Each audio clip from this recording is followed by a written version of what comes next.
আল্লাহ তাআলা মানুষকে কোনো মাধ্যম ছাড়াই রহমত, বরকত, মাগফিরাত দেওয়ার কথা ঘোষণা করেছেন। তাই আল্লাহর ঘোষণা অনুযায়ী তাকে ডাকলেই আল্লাহ তাআলা বান্দাকে সব কল্যাণ দান করবেন।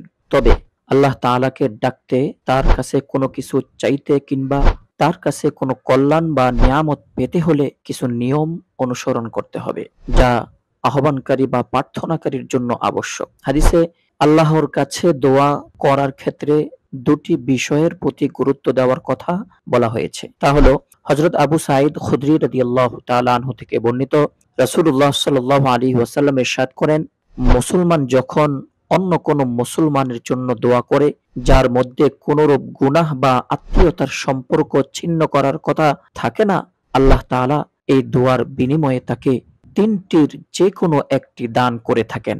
এক, তার দোয়া দ্রুত কবুল করে থাকেন। দুই, তার প্রতিদান আখেরাতে দেওয়ার জন্য রেখে দেন। তিন, তার থেকে অনুরূপ আরেকটি কষ্ট দূর করে দেন। প্রিয় নবী সাল্লাল্লাহু আলাইহি ওয়াসাল্লামের এ কথা শুনে সাহাবাগণ বললেন, তাহলে আমরা বেশি বেশি দোয়া করব। রাসূলুল্লাহ সাল্লাল্লাহু আলাইহি ওয়াসাল্লাম বলেন, আল্লাহ আরো বেশি দোয়া কবুলকারী।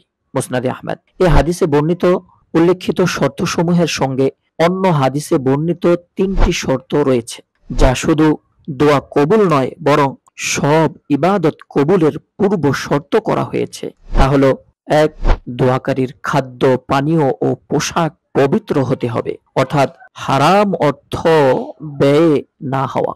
দুই, দোয়া কবুল হওয়ার জন্য ব্যস্ত না হওয়া।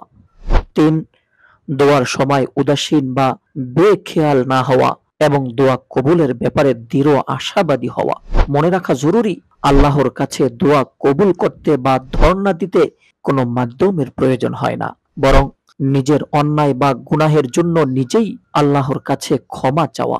যে ব্যক্তি ক্ষমার মানসিকতা নিয়ে আল্লাহকে ডাকবে, আল্লাহ তাআলা তাকে ক্ষমা করে রহমত দ্বারা প্রয়োজন পূরণ করে দিবেন, এমনটি আল্লাহ তাআলার ঘোষণা। সুতরাং উল্লেখিত হাদিসের শর্ত অনুযায়ী আত্মীয়তার সম্পর্ক ঠিক রেখে ধীরস্থিরভাবে হালাল খাদ্য গ্রহণের মাধ্যমে আল্লাহর কাছে দোয়া করা জরুরি।